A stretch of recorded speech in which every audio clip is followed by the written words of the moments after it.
Sarò sincero, avrei voluto, pensavo che questa giornata sarebbe dovuta essere semplicemente la presentazione di un rendiconto di quello che ho fatto in Parlamento e nell'attività politica, soprattutto in Sardegna in quest'anno, è diventata anche qualcosa di diverso. Non voglio essere polemico, però diciamo cosa è successo. È successo che noi, insieme a tutti gli amici con i quali lavoriamo, abbiamo organizzato questo incontro, abbiamo pubblicizzato a partire dal mercoledì scorso, poi del tutto casualmente sabato scorso abbiamo scoperto che sempre casualmente nella stessa città alla stessa ora veniva organizzato un altro incontro, diciamo così, da persone che comunque stanno nell'ambito del centro-sinistra e penso io anche nell'ambito del Partito Democratico. Diciamo che è una cosa un po' spiacevole perché poi i giornalisti ci ricamano, scrivono e insomma non è una cosa piacevole, non è dipesa da noi, ma la superiamo. Diciamo che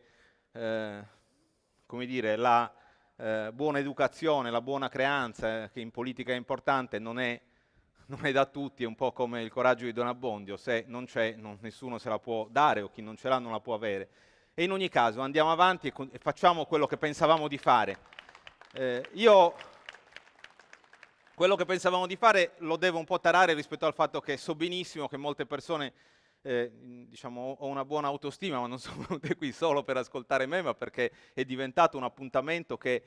riunisce tutto il Partito Democratico e larghe parti del centro-sinistra progressista, il Movimento 5 Stelle, autonomisti e tante realtà che in queste settimane, in questi mesi stanno lavorando spesso silenziosamente, non nell'ombra, ma silenziosamente perché siamo tutti insieme uniti, competitivi alle prossime elezioni regionali. E diciamo questo, che è diventato anche questo, quindi sarò veloce nel descrivere quello che ho cercato di fare in quest'anno. Quest'anno è stato anzitutto, ne parleranno i colleghi che parleranno dopo di me, meglio e più diffusamente, un anno anzitutto di opposizione al governo guidato da Giorgia Meloni. L'Italia non ha mai avuto e nessun paese dei grandi paesi fondatori dell'Unione Europea ha mai avuto un governo così spostato a destra, così di ultradestra e l'apparente buonsenso con cui molte misure vengono descritte, vengono presentate non deve farci sottovalutare il fatto che il governo guidato da Giorgia Meloni e la Presidente del Consiglio e il partito della Presidente del Consiglio hanno in mente un disegno culturale profondo di riscrittura della storia,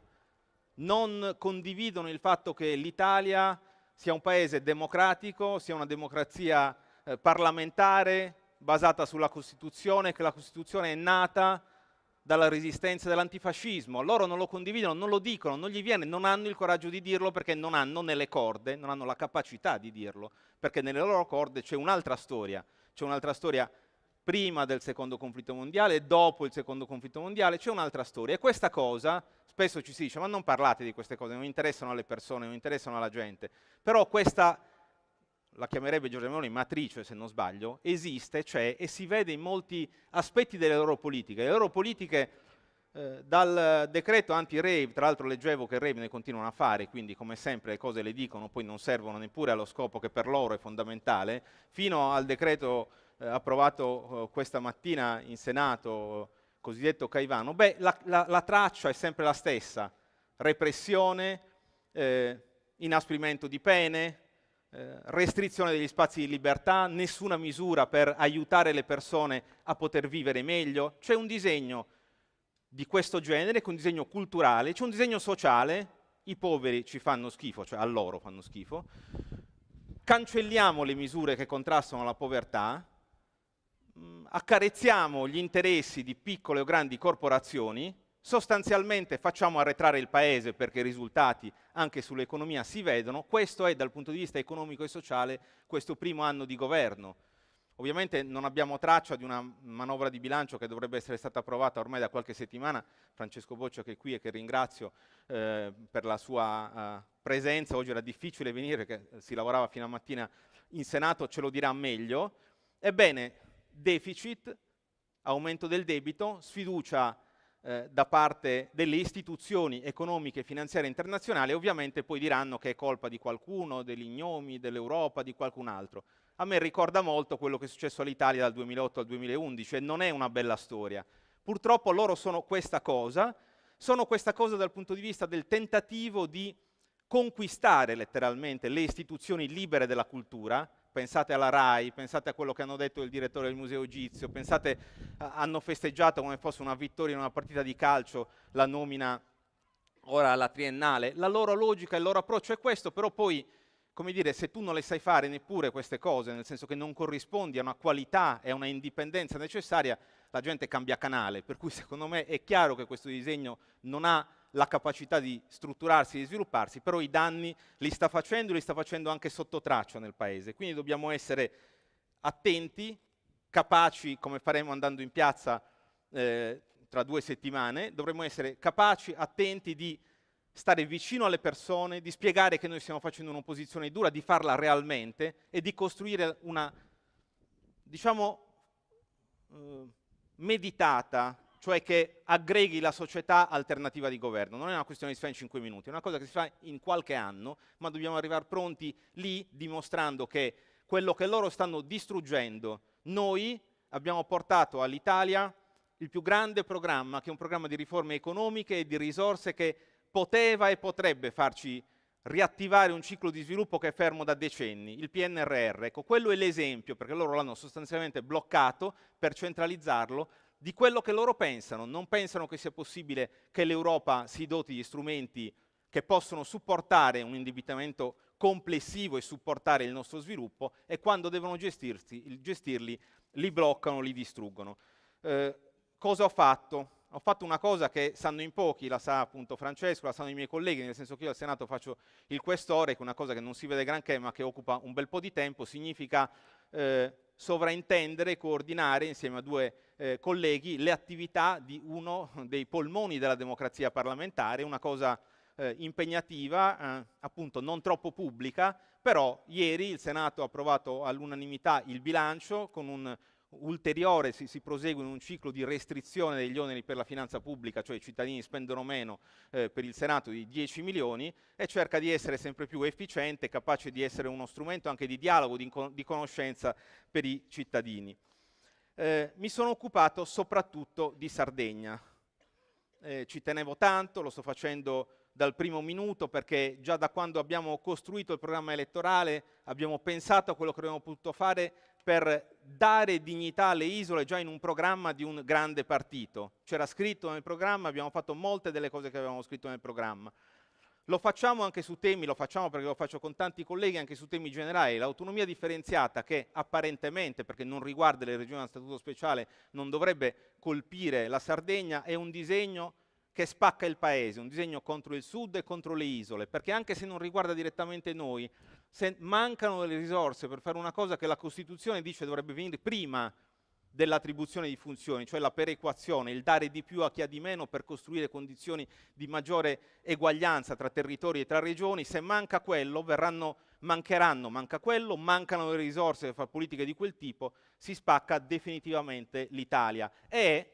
cosa incredibile,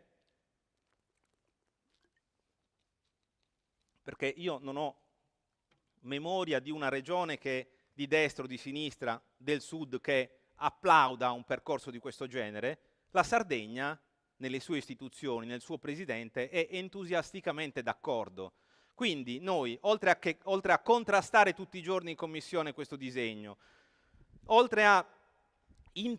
cercare di introdurre, lo faccio molto col collega Antonio Nicita, che è siciliano e che è qui e che ringrazio, il tema dell'insularità, perché i LEP sono diversi tra le isole e le altre regioni, perché occorre ascoltare le esigenze delle isole quando si consultano le commissioni parlamentari, eccetera, eccetera. Beh, noi dobbiamo opporci strenuamente a un disegno che spacca l'Italia, ma dobbiamo soprattutto spiegare ora e nei prossimi mesi di campagna elettorale ai cittadini sardi che chi guida la regione sarda è contro gli interessi della Sardegna, è contro i cittadini e il futuro della Sardegna, e lo fanno impunemente, lo fanno con quel rito orribile per cui ogni anno consegnano i 4 mori a Salvini e alla Lega, che è il loro vero capo, e lo fanno tutti i giorni sostenendo un disegno che è contro i nostri interessi e contro la giustizia sociale e territoriale del nostro Paese. In questo lavoro di squadra, che è un lavoro che ho condiviso molto con Silvio Lai, che e il mio collega deputato, e siamo gli unici rappresentanti del Partito Democratico, ai noi, in Parlamento, abbiamo lavorato per fare in modo che il principio costituzionale di insularità, che non abbiamo inventato noi, è frutto di un lavoro collettivo della politica, della società, dell'intellettualità, insomma, della Sardegna tutta intera, tutta insieme, è stata una bella pagina, non rimanga una norma della Costituzione ma diventi qualcosa di concreto. L'abbiamo scritto nel programma di governo, abbiamo presentato una proposta di legge insieme a Antonio in Senato e con un emendamento presentato da Silvio lo scorso anno la legge di bilancio è approvato, abbiamo ottenuto che ci sia una commissione bicamerale che si occupa di come superare e rimuovere gli svantaggi derivanti dall'insularità, che ci sia un fondo istituito presso il Ministero dell'Economia e delle Finanze che sia rivolto a questo scopo, a contrastare gli svantaggi dell'insularità. Voi direte una commissione, ce ne sono tante, in realtà quello, e in funzione da poco questa commissione, è lo strumento, è il luogo dal quale possiamo lavorare a soluzioni anche normative, perché noi quando parliamo poi delle cose di cui ci occupiamo tutti i giorni, il dimensionamento scolastico, i servizi sanitari, i trasporti, le infrastrutture, l'energia, dobbiamo intervenire su un sistema normativo italiano e europeo che deve essere adattato e specializzato e differenziato in base al principio di insularità. E quindi io credo che quello sia un grande risultato del Partito Democratico che vogliamo continuare a sviluppare, a fare in modo che diventi. L'anno scorso, per esempio, noi avevamo proposto di mettere 100 milioni su quella misura, perché su quel fondo sono rimasti solo 2 milioni nella volontà della maggioranza. Continueremo su questo tema, per esempio sul dimensionamento scolastico. Nei giorni scorsi il Parlamento siciliano ha presentato una proposta di legge in questo senso, la sosterremo anche al Senato. Continueremo a lavorare perché quella norma costituzionale diventi un miglioramento delle condizioni strutturali di vita, di sviluppo per i nostri territori, per le nostre isole. Solo una parola sulla Sardegna e poi lascio appunto spazio a chi è stato così cortese da venire e insieme a tutti voi renderà questo pomeriggio, questa serata spero interessante. Noi sulla Sardegna, nel senso che, così presento ora gli ospiti e non lo faccio dopo, parleremo un pochino di queste cose. C'è qua Carla Bassu che è una costituzionalista di Sassari, che ringrazio molto perché Sassari-Cagliari è sempre una cosa faticosa da fare e che ci parlerà di insularità e dei temi istituzionali. Non ho parlato del premierato, che è un'altra cosa che comprime il ruolo del Parlamento e che così, a seconda delle settimane, delle loro trattative interne, tirano fuori. Io penso che la prossima sia una di queste. C'è Antonio Nicita, di cui ho parlato, che si è occupato molto di PNRR, di insularità, e anche lui lavora in Commissione Bilancio al Senato, è vicepresidente del gruppo parlamentare. C'è Beatrice Lorenzin, che ringrazio ugualmente, che non voleva scendere perché ha fatto un incontro con le organizzazioni del mondo della sanità, bello, lungo e molto partecipato, e che ringrazio perché lei, tu non sei tornata qui come, non devo fare polemica, però dico questo, non sei tornata qui dopo 15 anni a parlarci della sanità sarda, sei tornata qui dopo 3 mesi perché sei stata insieme ad altri colleghi in un viaggio che stiamo facendo nella sanità sarda, che è un disastro, ed è un disastro perché è l'emblema del fatto che la regione, sotto la guida della destra e di Solinas, è diventata una centrale di clientelismo, è diventata una centrale di inefficienza perché è vittima del morbo del clientelismo. E se noi non ripartiamo da ritrovare un adeguato standard di etica pubblica, tutti i programmi di governo non serviranno a nulla. Questo è il morbo che sta rendendo incapace di svolgere qualunque azione, quindi di far organizzare un sistema perché una visita medica non arrivi 1 anno e mezzo dopo, perché non ci sia la fila al pronto soccorso. Ci sono come dire, mancanze nazionali, Beatrice ce le dirai, ma c'è una incapacità assoluta su cui i cittadini sardi spero abbiano dato un giudizio definitivo. E dunque noi dobbiamo liberare la regione da queste persone, da questo modo di gestire il potere, arrogante, privo di ogni prospettiva per la nostra isola, ma possiamo farlo solo se mettiamo le cose in ordine, se costruiamo una coalizione di governo ampia, se costruiamo una proposta di governo moderna, se facciamo ripartire la Sardegna dai servizi fondamentali che devono funzionare. I bambini sardi devono poter andare a scuola senza dover fare 1000 chilometri o senza che gli chiudano le autonomie scolastiche, le persone devono potersi curare in Sardegna con una sanità pubblica degna del suo nome, con risorse che sono nostre, che sono più che sufficienti per farla funzionare. La Sardegna deve riprendere a essere una terra di apertura, di innovazione, di creatività, da cui i giovani non devono scappare se non hanno un rapporto con qualche politico, perché questa è diventata la Sardegna. Queste cose dobbiamo fare e dobbiamo farle con una guida che individueremo. Dico un tema politico e ho finito. Il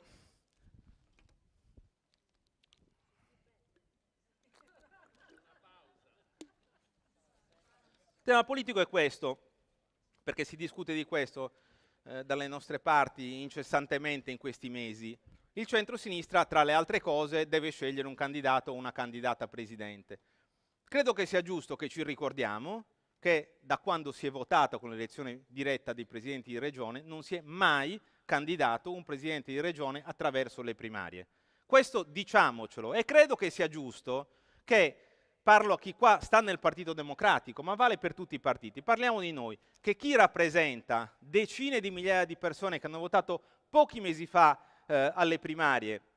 il segretario regionale, l'assemblea regionale, la direzione regionale, penso che abbia tutto il potere di decidere per quale è l'idea che ha il Partito Democratico della Sardegna. E se si riunisce con altri partiti, abbiamo il diritto e il dovere di decidere che guida dare alla Sardegna. Queste cose in fondo le abbiamo già dette, le abbiamo già decise, e ho come il sospetto, se chi si sta arrampicando ancora alle primarie fosse stato scelto dal tavolo della coalizione, non avrebbe granché di lamentarsi delle primarie, perché quando c'era da andare a chiedere a Roma c'è andato sempre e c'è andato anche adesso. Quindi bisogna avere un rapporto corretto con Roma, bisogna avere un rapporto corretto con i partiti nazionali. Noi siamo partiti nazionali, partiti autonomisti e partiti indipendentisti che cercano di costruire una proposta di governo della Sardegna, rispettandoci tra noi, ma sapendo che la cosa più importante è che teniamo unita questa coalizione, perché se siamo uniti siamo capaci di vincere. Per queste ragioni ho invitato a discutere di questi temi Silvio, che non vedo ma che c'era da prima, quindi spero che non se ne sia andato, Silvio Lai, ho invitato il nostro segretario Piero Comandini e ho invitato Alessandra Todde, che ringrazio per essere venuta. E dico solo questo, Alessandra. Mi hanno detto, scritto un po' in questi giorni, ma questo è un'investitura. Io, per fortuna di tutti, compreso la mia, non ho potere di fare nessuna investitura. È un momento per discutere. Però chi ci accusa di voler discutere con qualcuno che non è del PD, di solito ci accusa che siamo silenti, non parliamo, non discutiamo. Ma chi siete? Cosa volete? Chi sono i potenziali candidati? Discutiamo serenamente, accettiamo il fatto che per esempio Alessandra è una dirigente molto importante di un movimento politico che a me del Partito Democratico non piace tantissimo questa cosa, però alle ultime elezioni politiche in Sardegna ha preso più voti del Partito Democratico, è la vicepresidente nazionale di un movimento, è stata viceministra, sottosegretaria, ha un curriculum professionale eccellente, insomma è una persona con cui è giusto e corretto discutere e penso che sarebbe, questa è una mia opinione personale, anche un'ottima candidata alla presidenza della Regione Sardegna. Io ho finito, anche perché Beatrice, che è venuta qua assolutamente di corsissima, deve prendere un aereo, ma ha 10-12 minuti per fare il primo degli interventi programmati. Ti chiamo qua insieme a